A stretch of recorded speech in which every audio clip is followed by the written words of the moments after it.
మధ్యతరగతి కుటుంబాల్లో బాధలు బరువులు సాధారణం కదా ఉషా. మనసులో మోసే బరువులే జీవితాల్లో బాధలుగా మారతాయి. అమ్మ మనసులో ఏం పెట్టుకుందో ఏమో, అనవసరంగా ఆరోగ్య సమస్యలు తెచ్చుకుంటోంది. ఒకసారి నువ్వు బావగారు వచ్చి కనిపిస్తే తన భారం ఏమైనా తగ్గుతుందేమో అనిపిస్తోంది ఉషా.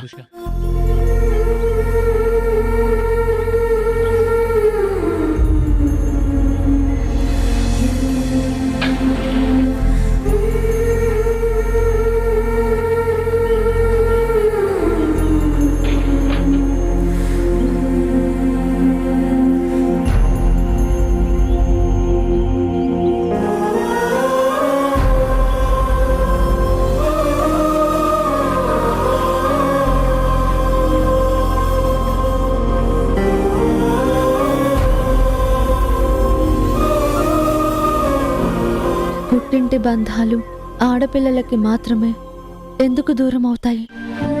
పుట్టింటితో ఏర్పడిన ఆప్యాయతలు కాలగర్భంలో నెమ్మదిగా ఎందుకు కలిసిపోతాయి?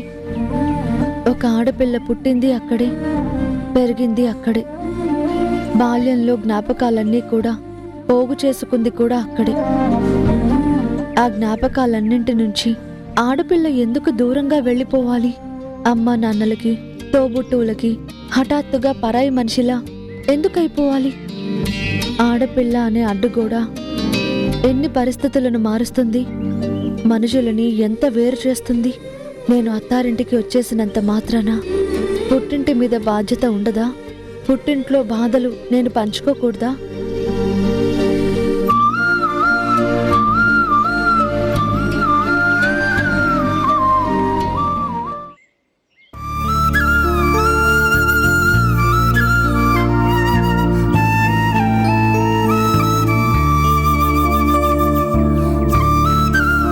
అమ్మా. తరుణ్, ఏవైంది నాన్నా? థ్యాంక్ యూ అమ్మా. దేనికిరా? హారిక పేరు వింటేనే చిరాకు పడేదానివి. హారికని ఇంటికి పిలుద్దామంటే అది ఎన్నటికీ జరగదు అన్నట్టు మాట్లాడేదానివి. అలాంటిది నువ్వు నీ చేతులతో హారికకి హారతిచ్చి మరీ లోపలికి ఆహ్వానించావంట. నీలో వచ్చిన ఈ మార్పుతో ఈ ఇంటి పరిస్థితినే మార్చేశావు. ఈ ఇంట్లో ఇప్పటి వరకు ఉన్న దిగుల్ని మొత్తం తుడిచేశావు. అందుకే థ్యాంక్ యూ వెరీ మచ్ అమ్మా.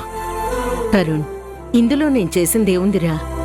సమయానికి హారిక కూడా రియలైజ్ అయింది. తన తప్పు తను తెలుసుకుంది. నా క్షమాపణ చెప్పడానికి సిద్ధపడింది. క్షమాపణ చెప్పడానికి తను సిద్ధపడినప్పుడు నేను మాత్రం 4 మెట్లు దిగడంలో తప్పే ఉంది. ఈరోజు కుటుంబంలో అందరం హాయిగా ఉన్నామంటే ఆ క్రెడిట్ నా ఒక్కదానికే ఇవ్వకు. అది హారికకు కూడా దక్కుతుంది.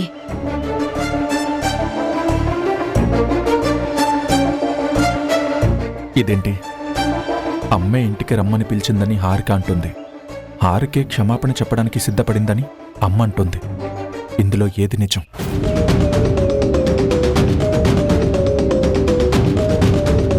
తరుణ్, ఏమైందిరా? ఉన్నట్టుండి సైలెంట్ అయ్యావు? ఏం లేదమ్మా. మొత్తానికి హారిక నీకు క్షమాపణ చెప్పింది. చెప్పకపోతే పరిస్థితి ఇంతవరకు వచ్చేది కాదు. తను క్షమాపణ చెప్పడం ఒకటే మార్గం అని తెలుసుకుంది, చెప్పింది. నేను హారతిచ్చి లోపలికి తీసుకొచ్చాను. హారిక చెప్పే మాటలకి అమ్మ చెప్పే మాటలకి అస్సలు పొంతన కుదరడం లేదు. అమ్మ చెప్పేది నిజమా, హారిక చెప్పేది నిజమా? పోనీ అమ్మని అడుగుతామా? వద్దుతో. ఇవన్నీ అడిగితే మానుతున్న గాయాన్ని మళ్ళీ రేపినట్టు అవుతుంది. ఈ విషయం అమ్మ దగ్గర మాట్లాడకుండా ఉంటేనే మంచిది. రే తరుణ్, మళ్ళీ ఏమైందిరా? ఏం మాట్లాడకుండా ఉన్నావు? థ్యాంక్ యూ సో మచ్ అమ్మా. మళ్ళీ నేను హారిక కలుసుకోగలిగామంటే అది నీ వల్లే. నాకు చాలా హ్యాపీగా ఉందమ్మా. చాలా సంతోషంగా ఉంది అని సరదా పడిపోవడం కాదు. ఇప్పుడు నీ భార్య ఒట్టి మనిషి కాదు. తనను అప్పుడప్పుడు హాస్పిటల్కి తీసుకెళ్ళాలి. ఈరోజు హారిక మన ఫ్యామిలీ డాక్టర్ దగ్గరికి వెళ్ళొచ్చింది. ఎవ్రీథింగ్ ఈజ్ పర్ఫెక్ట్ అని డాక్టర్ చెప్పారట. ఇక నుంచి ఎప్పటికప్పుడు హారికని హాస్పిటల్కి తీసుకెళ్లే బాధ్యత నీదే. నీకు కుదరినప్పుడు మేఘనాథ్ తీసుకెళ్తుంది, సరేనా? సరేమ్మా. గుడ్ నైట్ అమ్మా. Good night.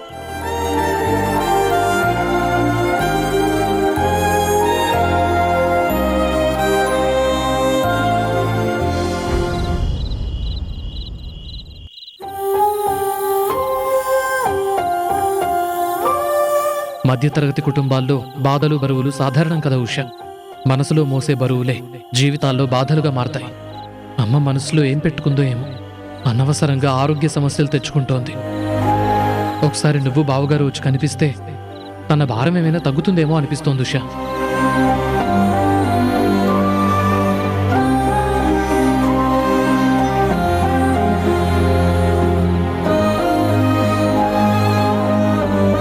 కాలం చాలా బలమైనది. బంధాలను వేరు చేస్తుంది, మళ్ళీ ఆ వేరైపోయిన బంధాలను కలుపుతుంది. కానీ ఈ సమాజం ఆడపిల్లకి చాలా అన్యాయం చేస్తోంది. సమాజం పెట్టిన కొన్ని నియమాలు, కొన్ని నిబంధనలు పుట్టింటి బంధాలకి శాశ్వతంగా దూరం చేస్తుంది. సమాజం కాలం కన్నా గొప్పదా, కాలం కన్నా బలమైనదా? ఏదేమైనా పెళ్లి వల్ల, చుట్టూ ఉన్న పరిస్థితుల వల్ల నేను నా వాళ్ళకి, నా కుటుంబానికి దూరంగా బతకాల్సి వస్తోంది. అయినా నా వాళ్ళ బాధ్యతని తీసుకునే అవకాశం నాకివ్వు. వాళ్ళకి సాయం చేసే అవకాశం నాకు కల్పించు. అమ్మ ఆరోగ్యం కుదుటపడటానికి, నా వంతు సహాయం చేయడానికి నాకు సహకరించు.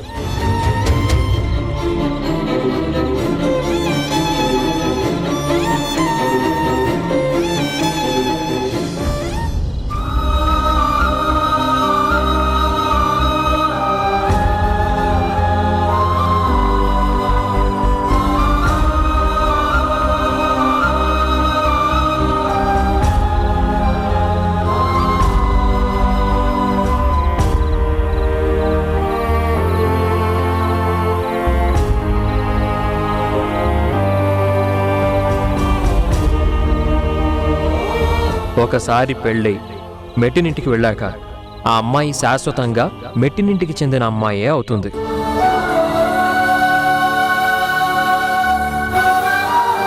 మీరు చెప్పింది నిజమండి. ఆడపిల్ల పెళ్ళయ్యాక అత్తారింటికి సొంతమైన పుట్టింటి బాధ్యత మాత్రం కడదాకా తీసుకోవాలి. పుట్టింటి వాళ్ళకి కడదాకా అండగా నిలబడాలి.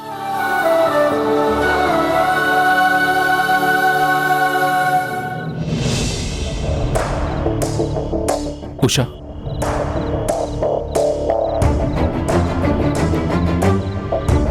నీతో కొంచెం మాట్లాడాలి.